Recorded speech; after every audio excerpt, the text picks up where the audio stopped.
नमस्ते चिल्ड्रन। आज फिर से मैं आप लोगों को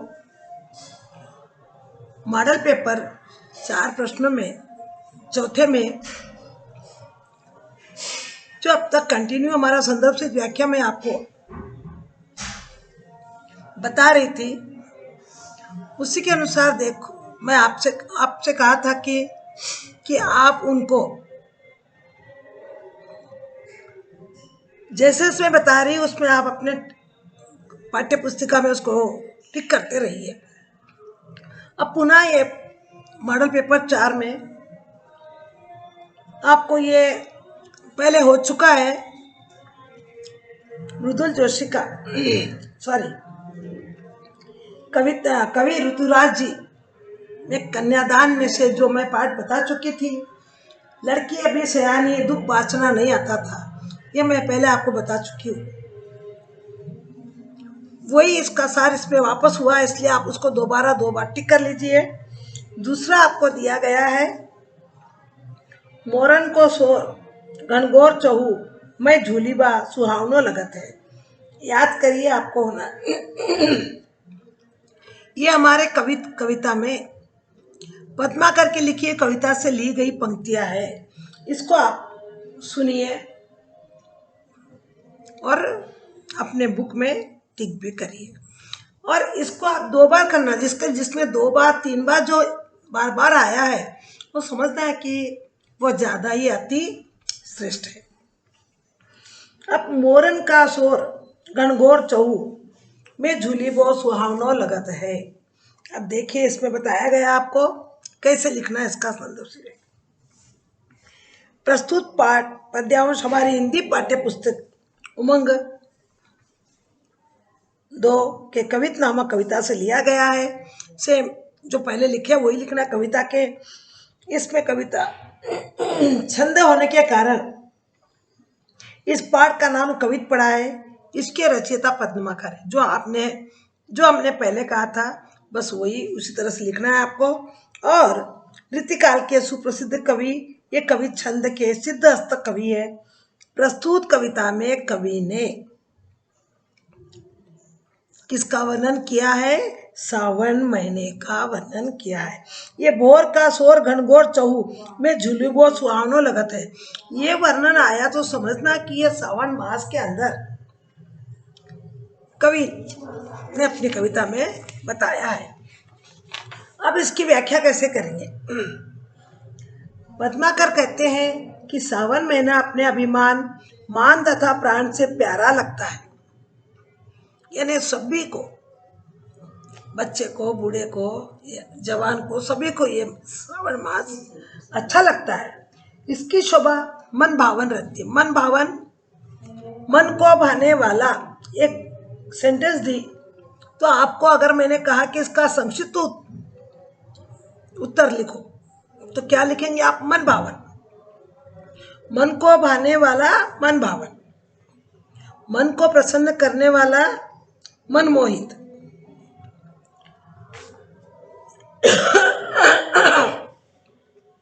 इसकी शोभा मन भावन लगती है।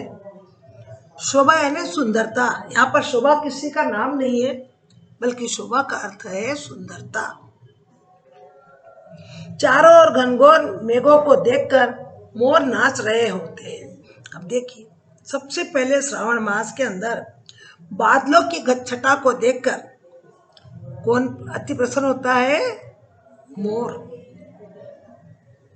इससे सभी प्रसन्न होते हैं, लेकिन मोर तो उसके बादलों को छटा को देखकर ही नाचने लगता है, झूमने लगता है। और मोरों का शोर और डालों पर पड़े सुंदर सुंदर झूलों में समूह बड़े मन हरते। और फिर सावन मास के अंदर एक प्रथा है झूला खेलने की। ऐसे तो आजकल हर घर में झूले रहते हैं, लेकिन श्रावण मास के अंदर एक विशेष झूला झूलने की प्रथा है। जो लोग कभी नहीं झूलते हैं वो श्रावण मास में अपने बाग बगीचों में जाकर, अपने घरों में या किसी के वन में जाकर पेड़ों से रस्सी बांधकर झूले लगाते हैं और सामूहिक रूप से प्रसन्न होकर, अति आनंदित होकर गीत गाते हुए श्रावण मास की आगमन की खुशी को प्रकट करते हैं। ये सब दृश्य बड़ा ही अच्छा लगता है कि एक तो श्रावण मास में चारों ओर हरा भरा, इधर यौनियों की नृतिका, झूले पर झूलना, मोर का नाचना, ये सभी मन भावन वस्तु होती है। इस महीने में चारों ओर प्रेम पूर्ण वातावरण होता रहता है। पहले बताई थी मैं आपको कि श्रावण मास में हम लोग गेट टुगेदर भी करते रहते हैं, कहीं जंगल में जाकर वन भोजन भी करते हैं। ऐसे घर में रहता है, लेकिन वन में जंगलों में जाकर झूला झूलना, मोर को देखना, हरियाली को देखना, ये सब हमारे मन को अति भावन होता है।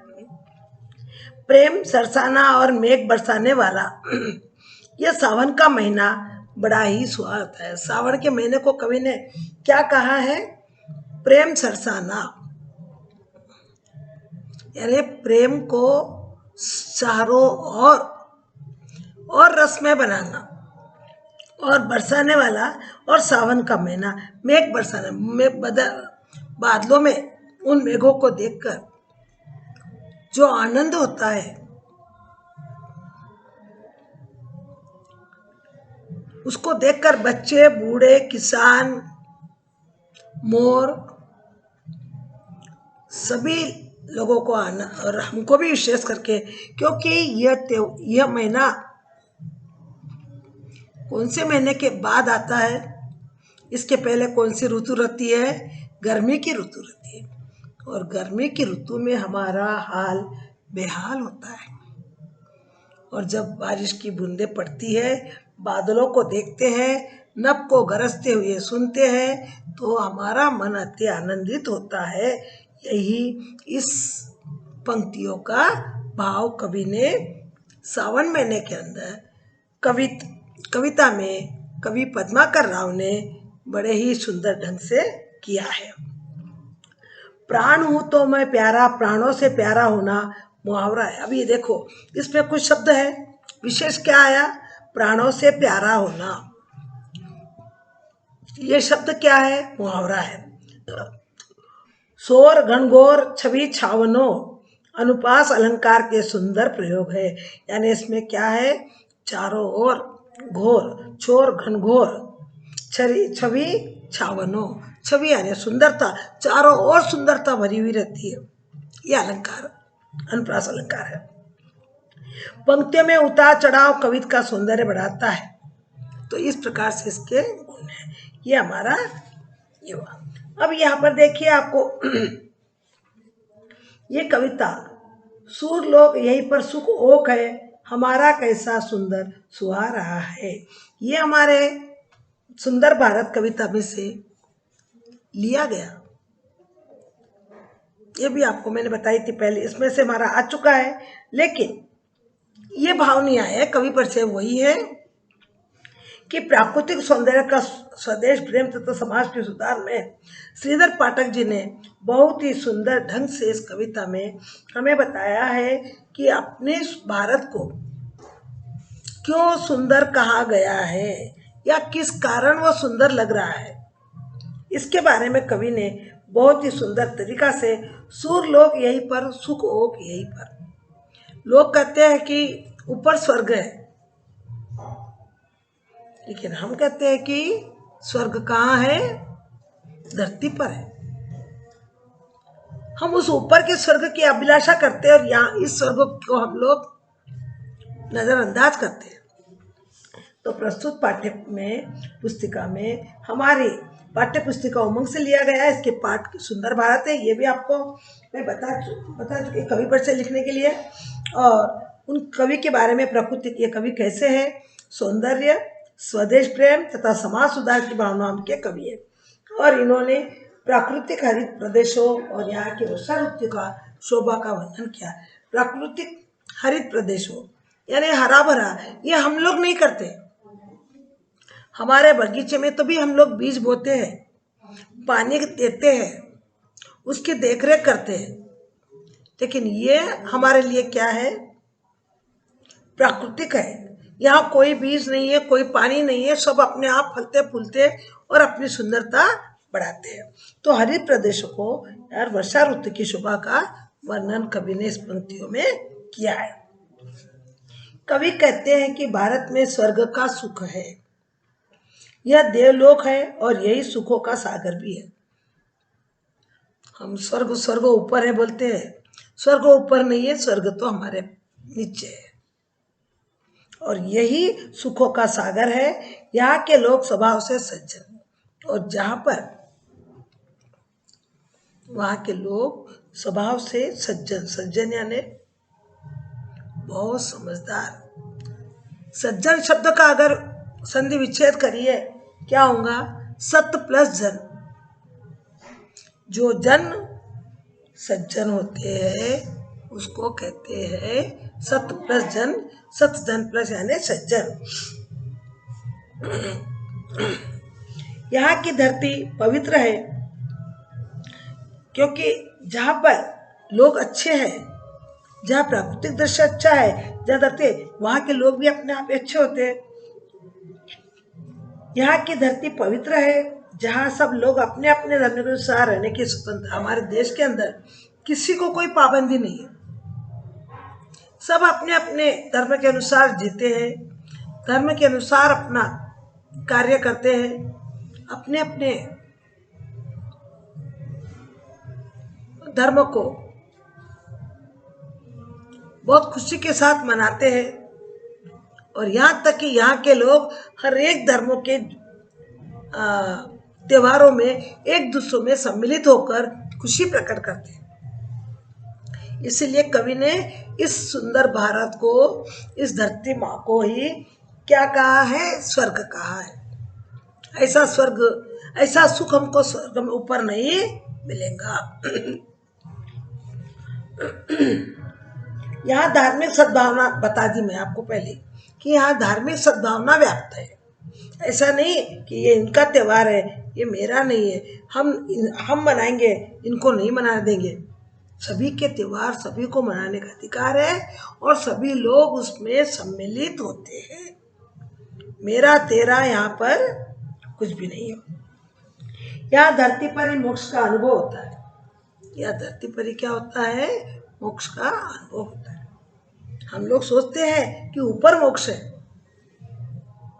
लेकिन सच में कवि ने बताया है कि यह धरती ही हमारा स्वर्ग से बढ़कर है। भारत वर्ण अत्यंत शोभनीय है। शोभनीय शब्द ये भाववाचक संज्ञा हो गई, शोभादायक, और शोभा प्लस ई शोभनीय बना है, भाववाचक संख्या बन गई। इसीलिए कवि ने इस पंक्तियों के माध्यम से हमें उसको बताया गया है। आप भी इसी तरह से 5 मार्क्स का ये अंक का आपका क्वेश्चन रहता है, तो आप पहले उस कविता की पंक्तियों को पढ़ लीजिए। उसमें कवि क्या बता रहा है, क्या पूछ रहा है, कौन से कवि है, कैसे कवि है, और उन शब्दों के अर्थ को जान लीजिए जो कविता के माध्यम में आपको दिए गए हैं। जैसे सूरलोक यहीं पर, सुख ओक यहीं पर। अब सूरलोक यानी क्या, स्वर्गलोक।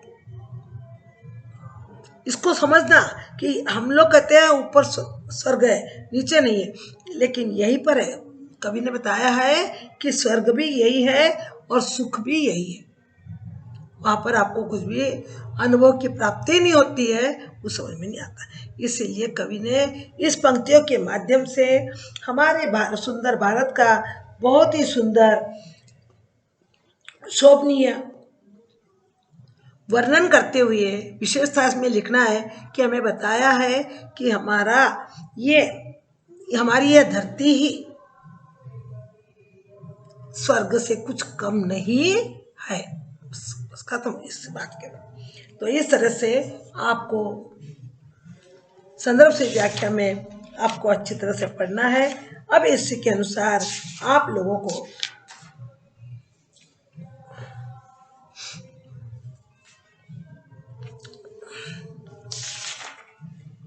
मॉडल पेपर में 5 में आप लोगों को फिर से मैं बताती हूँ कि उसमें अपने को क्या दिया। देखिए टिक करिए, एकदम नया है। नाथ शंभु धनु भजन निहारा, होई क्यों एक दास तुम्हारा, सहस भाऊ समसोर पुमोरा। ये बताइए, आपको याद होना चाहिए। न मेरे पास किताब है ना आपके पास किताब होगी, पर आपका मेमोरी होना चाहिए। ये पंक्तियां परशुराम राम और लक्ष्मण के संवाद से लिया गया है और इसके लेखक है कवि तुलसीदास। सॉरी, लेखक ने कवि, इसके कवि तुलसीदास जी हैं। ये बात ध्यान में रखना। यहाँ पढ़ने के बाद में तो मैं बोली ऐसा नहीं है, आपको ये मेमोरी तो आपकी ऐसी बनना चाहिए कि उस पंक्तियों को पढ़ते ही ये किस में से ली गई है, किस कविता से ली गई है, इसके लेखक कवि कौन है, ये आपको आ जाना चाहिए।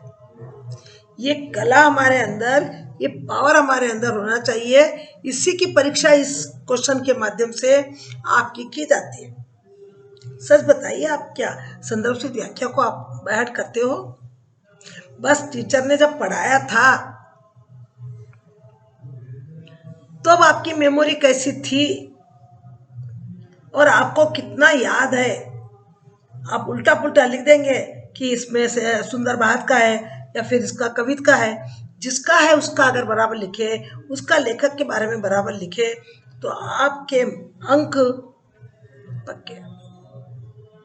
लेकिन ये सिर्फ आपकी मेमोरी,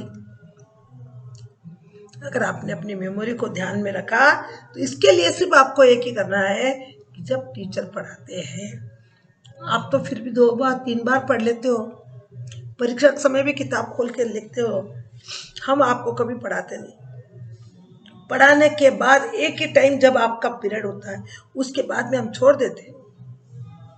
हम तो आपके जैसा स्टडी नहीं करेंगे ना घर में, लेकिन वो पढ़ाते पढ़ाते हमारी मेमोरी इतनी ये हो जाती है कि हम उस पंक्तियों को पढ़ते ही तुरंत जान लेते हैं कि ये पंक्तियां किस कविता से ली गई है।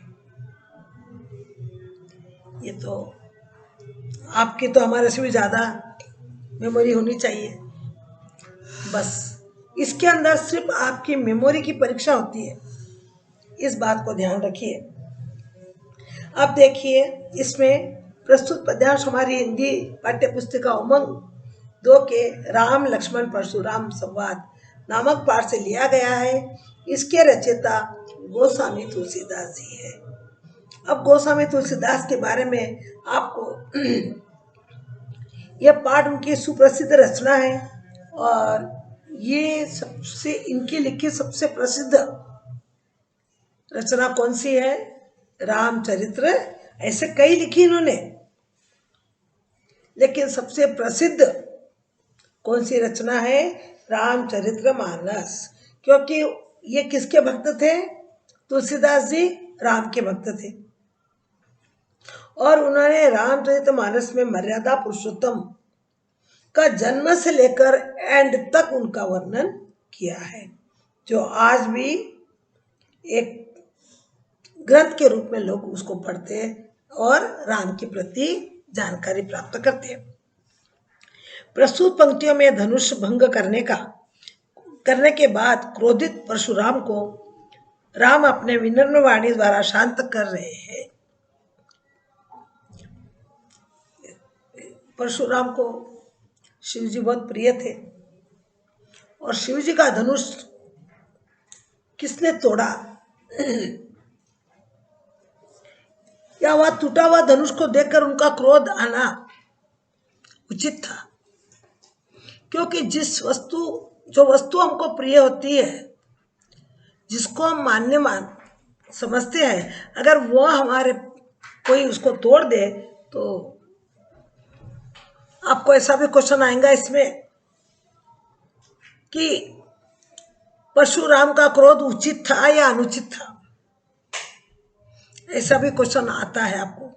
तो इस पाठ के आधार पर आप लिख सकते हो। अभी तो हमको संदर्भ से व्याख्या में सिर्फ रामचरितमानस का अंश है, यानी ये पंक्तियां किस में से ली गई है, रामचरितमानस। धनुष भंग करने में क्रोधित को विनम्र राम अपनी विनम्र वाणी में, लेकिन उनका क्रोध था, लेकिन राम ने क्या किया आप देखिए, जब दोनों में एक साथ क्रोध आ जाए तो क्या होगा, आग भड़केंगी, एक क्रोधी होगा दूसरा विनम्र हो जाएगा, तो अपने आप उस क्रोधी को क्या होना पड़ता है, शांत होता है। ये गुण किसमें थे, प्रभु राम में। विनम्र यानी विनयता। जब परशुराम क्रोध में आए तो उन्होंने अपनी विनम्र वाणी के साथ क्या कहा, और वह परशुराम को कैसे शांत कर रहे थे, उसका वर्णन इन पंक्तियों में किया गया है। ओवर संदर्भ से व्याख्या। संदर्भ, यह आपका संदर्भ हो चुका है, यानी आप इसमें क्या विषय को लेकर एक्सप्लेन कर रहे हो, भाव बता रहे हो। अब लिखना है व्याख्या। अब उन पंक्तियों का जो आपको दी गई है किताब में, आपके प्रश्न पेपर में, ये घटना कब घटी, कैसे घटी, देखिए उनको विवरण करना है, और किसे क्रोध आया और क्रोध को शांत किसने किया, ये अपने क्वेश्चन को ध्यान में रखते हुए व्याख्या। सीता स्वयंवर में धनुष भंग करने के बाद परशुराम अत्यंत क्रोधित होकर जनक की सभा में आते हैं। घटना कब घटी, सीता स्वयंवर के लिए राजा जनक ने यह शर्त रखी थी कि जो इस धनुष को तोड़ेगा वही मेरी पुत्री का पति होगा। राम ने तो शस्त्र उठा लिया उसको, लेकिन ये धनुष परशुराम का बहुत प्रिय धनुष था, और उससे टूटते देखकर उनको क्रोधित आना जरूर था। वे धनुष तोड़ने वाले के बारे में पूछते, किसने ये साहस किया, किसने इसको तोड़ा है। उनका क्रोध शांत करने के लिए राम बड़ी विनम्रता से उनसे बातचीत करते। मैंने पहले ही बता चुकी हूँ आपको कि जलती हुई आग में अगर घी डालेंगे तो आग भड़केंगी, और आग को शांत करना है तो पानी डालिए, नम्रता पूर्वक अपनी विनयता का पानी उसमें डालिए। उसने बड़ी विनम्रता के साथ कहा, राम कहते हैं, हे नाथ, इस धनुष को तोड़ने वाला आपका कोई दास ही होगा। कितना से बताया उसने कि आपका ही कोई दास है ना, सेवक। हालांकि राम कौन थे, राजा थे, लेकिन उसने अपने आप को छोटा बताया कि आपका कोई दास ही होगा। कृपा कर आप अपने यहाँ आने का कारण बताइए। यह बात सुनकर परशुराम और क्रोधित होते हुए बोले, इन पंक्तियों में राम के विनम्र स्वभाव का परिचय है, जिसके कारण उन्हें मर्यादा पुरुषोत्तम कहा जाता है।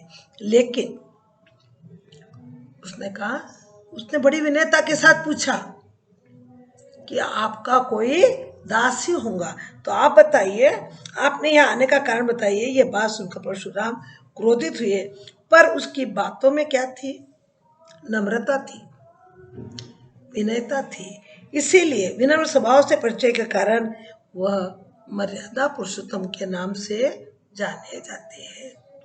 मर्यादा पुरुषोत्तम, पुरुषोत्तम यानी सभी पुरुषों में उत्तम, और मर्यादा जिसको बात करने की मर्यादा होती है, जो अपनी सीमा में बात करता है। इसलिए उनको मर्यादा पुरुषोत्तम राम कहा जाता है। वो ज्यादा बोलते नहीं थे, एक या दो पॉइंट में अपनी बात रखते थे, बात कम और काम ज्यादा था उनका। और पुरुषोत्तम यानी पुरुषों में उत्तम, ये समास शब्द है, पुरुषोत्तम, पुरुषों में उत्तम। अन्य सभी पुरुष होते हैं, लेकिन उन पुरुषों में यह सबसे उत्तम है जो अपनी बात को मर्यादा में करते हैं। इन पंक्तियों में राम के विनम्र स्वभाव का परिचय है, जिसके कारण उन्हें मर्यादा पुरुषोत्तम कहा जाता है।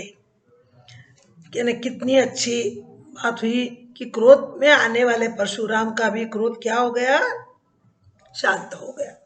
अब इसमें विशेष क्या लिखना है? चौपाई छंद का सुंदर प्रयोग किया गया है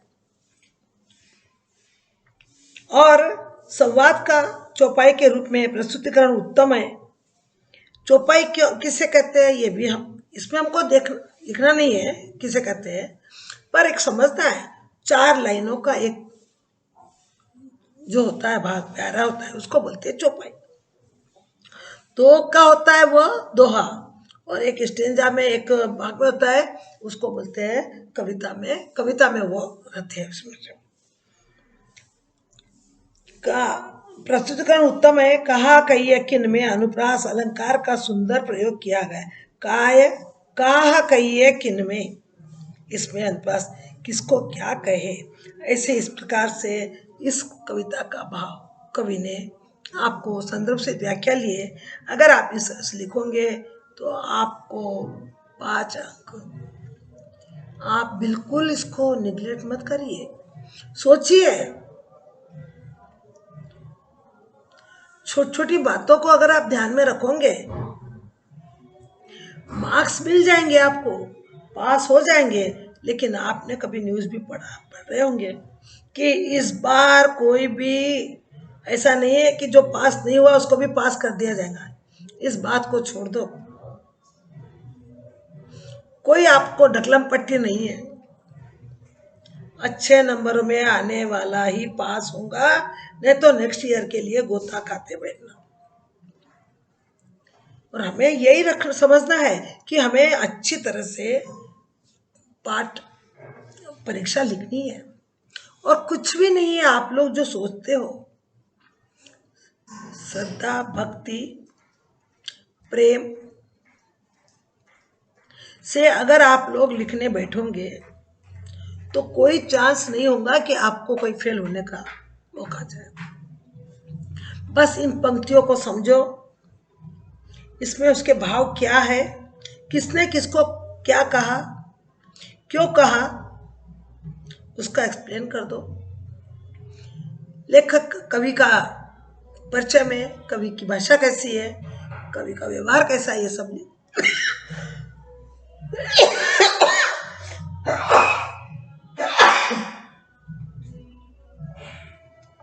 तो आप लोग बहुत आराम से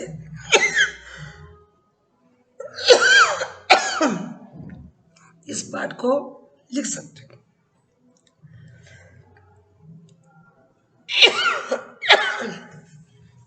अब देखिए, इसमें आपको तीसरा दिया गया है, फिर से हमारे हरिवंश राय बच्चन की लिखी हुई कविता अन्वेषण। इन पंक्तियों को लिया गया है, टिक करिए आप उस पंक्तियों को। अनगिनत राही गए इस राह से, इसका अर्थ पंथ की पहचान कर ले। यहां तक उसको आप टिक करिए। लिखना वही है, आपको पहले बता चुकी हूं मैं। कवि लेखक परिचय कवि परिचय अन्वेषण से लिया गया है। रचयिता हरिवंश राय बच्चन है और यह हालावाद के प्रवर्तक है। प्रस्तुत पंक्तियों में कवि ने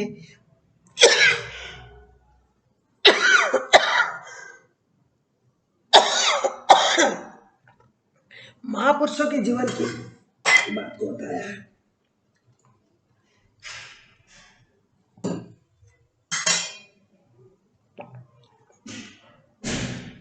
कि प्रस्तुत पंक्तियों में कवि ने महापुरुषों के जीवन की सीख लेने से प्रेरणा दी कि हमें भी कैसे ऐसे काम करना चाहिए जो उस अर्थपंथी की पहचान कर ले। हमको उसका उदाहरण दिया जा रहा है। यहाँ पर किसका उदाहरण दिया गया पता होना चाहिए आपको। इसमें आपको उदाहरण दिया गया गांधी जी के पद पर। ऐसे कई लोग हैं जो चले गए लेकिन अपना छाप, अपनी पहचान यहाँ छोड़ गए हैं। तो हमें भी ऐसे ही काम करना चाहिए। इसी के बारे में कवि ने इस पंक्तियों के माध्यम से हमें समझाया है। बच्चन व्याख्या, बच्चन जी कहते हैं कि जीवन मार्ग से असंख्य लोगों को चले गए, सब आते हैं और सब चले जाएंगे, असंख्य जिसकी हम गिन नहीं सकते, किंतु संसार कुछ लोगों को ही याद रखता है। सभी लोग याद करने के लायक नहीं है हम लोग। कुछ ही लोग ऐसे हैं जिनको आज भी उनके पद चिन्हों पर उनकी कहानियां, उनके उदाहरण देकर हम बच्चों को प्रेरणा दी जाती है। और हम भी ऐसे विचार रखते हैं कि मैं भी ऐसा बनूं। बच्चों को देखिए, मैं देश का सिपाही बनूंगा, ऐसे ऐसे भाव रखकर वो अपने आप को प्रेरणा लेते हैं। कम से कम हमें वैसे भाव रखना है। और कुछ लोग ही इसमें याद रखते हैं, वे लोग महान होते, पर जो लोग इनको याद रखते हैं कम से कम, बनेंगे या नहीं बनेंगे वो बात की बात है, लेकिन अपने विचार भी ऐसे रखते हैं तो वो लोग भी महान होते हैं। उन्होंने अपने विशेष कामों से इस मार्ग पर अपनी छाप छोड़ दी। छाप का अर्थ क्या है? असर, प्रभाव। आज वो नहीं है, लेकिन आज भी आप लोगों के सामने, अगर छोटे बच्चों के सामने, मैंने कहीं पर भी देखा है कि अगर वो 3 बंदर लाके खड़ा कर दो, एक के मुंह पर हाथ है, एक के कान बंद है और एक की आंखें बंद है, तो आज वो बच्चा, उनको ये सिखाया गया है कि ये किसके बंदर है? गांधी जी के बंदर है। तो इसने क्यों बंद करके रखा है, ऐसे पूछते हैं बच्चे। तो उनको किसी उनके पालक ने या स्कूल के जरिए या और कोई तरह से उनको ये ज्ञान मिल चुका है। तो उन्होंने कहा ये गांधी जी के 3 बंदर हमको सिखा रहे हैं। क्या सिखा रहे हैं? मुंह को बंद, बुरा मत बोलो, कान को बंद, बुरा मत सुनो, और आंखों को बंद, बुरा मत देखो। जहाँ बुराई है वहाँ अपनी आंखें बंद कर लो, जहाँ बुरा बोलने का समय वहाँ मुंह बंद कर दो, जहाँ कोई बुराई कर रहे वहाँ पर अपने कान बंद कर दो। आज भी बच्चे उसकी प्रेरणा लेते हैं। तो ऐसे कई चीजें होती है कि उन्होंने विशेष कामों से इस मार्ग पर अपनी छाप छोड़ दी। छाप यानी पहचान। आज वो लोग नहीं है, लेकिन आज उनके बंदरों को देखकर हम यही करते हैं। आज उन महापुरुषों की वीरता को पढ़कर हम हमारे अंदर भी वीरता लाने के एक भाव को जगाते हैं। उनका जीवन हमारे लिए मार्गदर्शक का काम करता है। मार्गदर्शक यानी हमको भी, अगर वो लोग ऐसे मार्गदर्शन नहीं दिखाते तो क्या फिर से ऐसे कोई सैनिक या ऐसे कोई वीर योद्धा या ऐसे कोई लेखक, साहित्यकार कोई बन सकता? नहीं बन सकता। उन्होंने वो पहचान छोड़ी है और आज हम उसी का अनुकरण कर रहे हैं।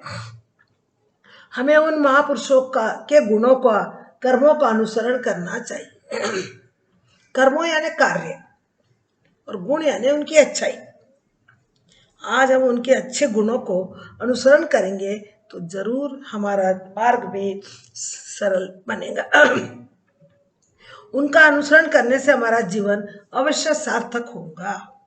अगर आज हम बड़ों लोगों की बात को जिस प्रकार से, जिस कदर से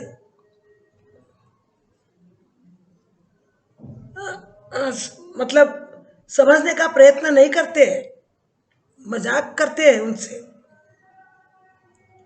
तो उनका जीवन कभी भी आने वाले भविष्य में आप और हम देखेंगे, बात की बात है। लेकिन आप ध्यान रख लीजिए, जिस तरह से उत्तम पुरुषों का, बड़े लोगों का अनुसरण करेंगे तो जीवन जरूर जरूर तुम्हारा भी सार्थक होगा। यही इस पंक्तियों के माध्यम से कवि हरिवंश राय बच्चन जी ने आज के इस बच्चों को ये उपदेश इस कवि पंक्तियों के माध्यम से दिया है। इसमें विशेष क्या है मैं बताइए आपको। 3 पैराग्राफ, ऐसे तो मैं आपको 2 ही बताती हूँ, 3 भी, तीसरे में ऐसे लिखना आपको इसमें कौन कौन सी बातें विशेष अच्छी लगी। शब्द चयन सुंदर और सुबोध है। पहली बात तो इसमें शब्द बहुत सुंदर और सुबोध, यानी हमको समझ में आने लायक है। सहज खड़ी बोली का प्रयोग इसे श्रेष्ठ बनाता है, और बोली बिल्कुल श्रेष्ठ है क्योंकि वो थे ही इलाहाबाद के और उनकी बोली तो बहुत ही स्पष्ट थी। इसीलिए कभी कभी क्या होता है कि उनकी भाषा की कविता इतनी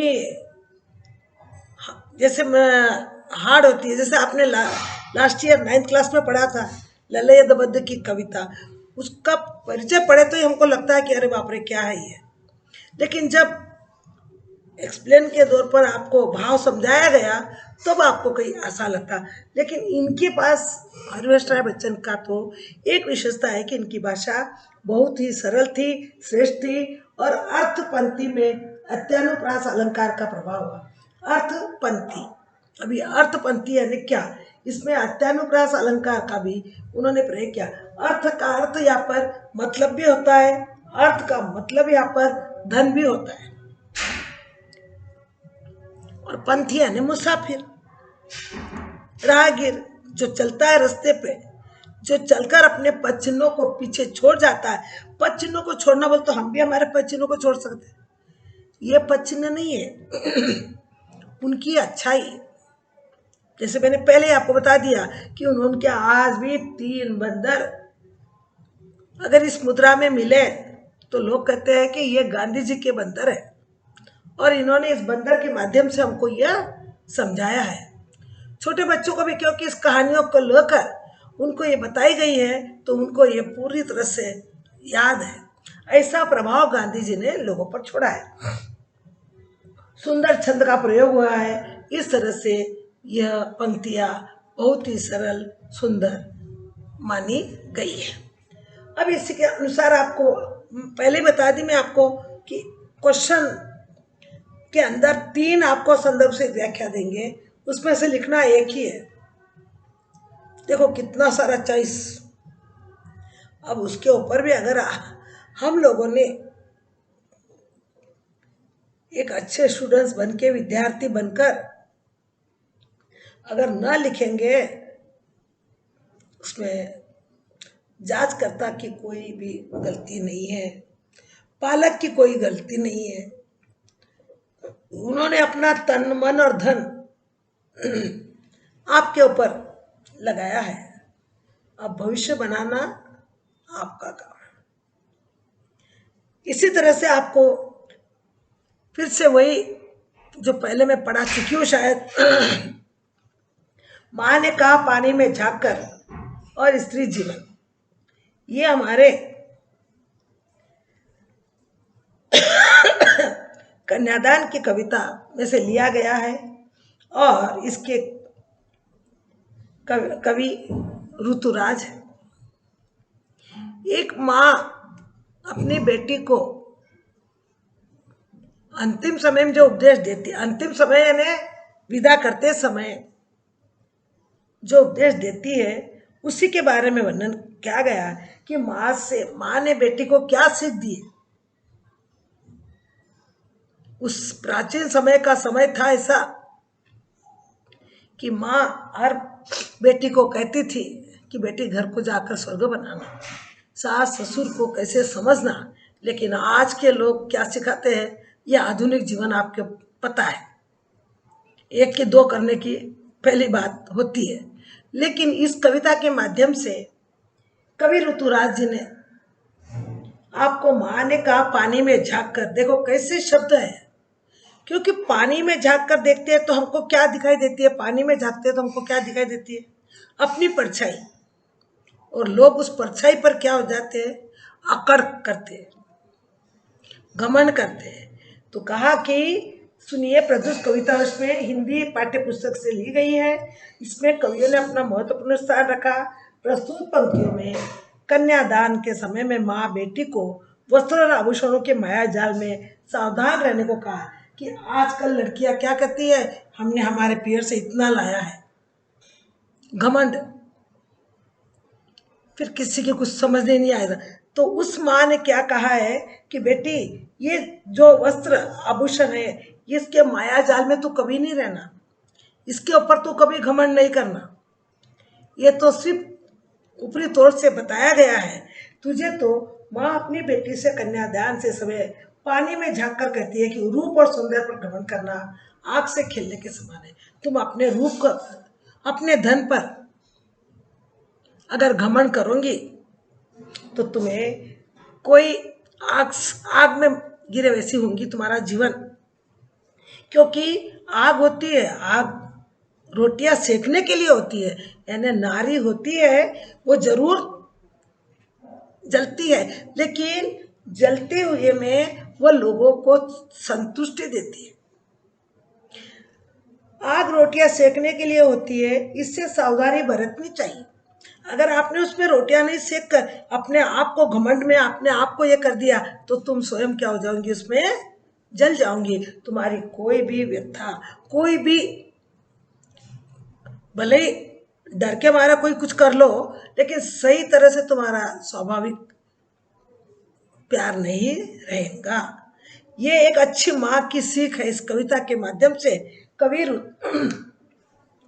ऋतुराज ने माँ बनकर बेटी को बताया है कि इस जल जाने का भय बना रहता है। रूप, वस्त्र और आभूषण नारी जीवन के ये बंधन है। रूप, वस्त्र और आभूषण ये तो बंधन है हमको, पर इसमें हमें मोहित मत होना। मोहित होना, मई मत होना मतलब घमंड नहीं करना।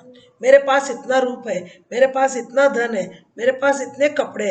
अगर जो व्यक्ति, जो लड़की इस चीज के ऊपर मोहित हो जाएंगी, वह माध्यम से अपने छल और कपट के कारण से ये हमारे भ्रम है। तो बेटी, इसको तुम भूल जा। ये तो हमने सुख तेरे को एक देने के तौर पर दिया है, लेकिन तू इसके ऊपर कभी घमंड नहीं करना कि मेरे पास इतना है, मेरा इतना रूप है, मैं ऐसा करती हूँ, मैं वैसा करती हूँ। ऐसा घमंड तू कभी नहीं करेंगी। ये हमारे भ्रम है। अतः कभी इस ब्रह्म जाल में मत फंसना।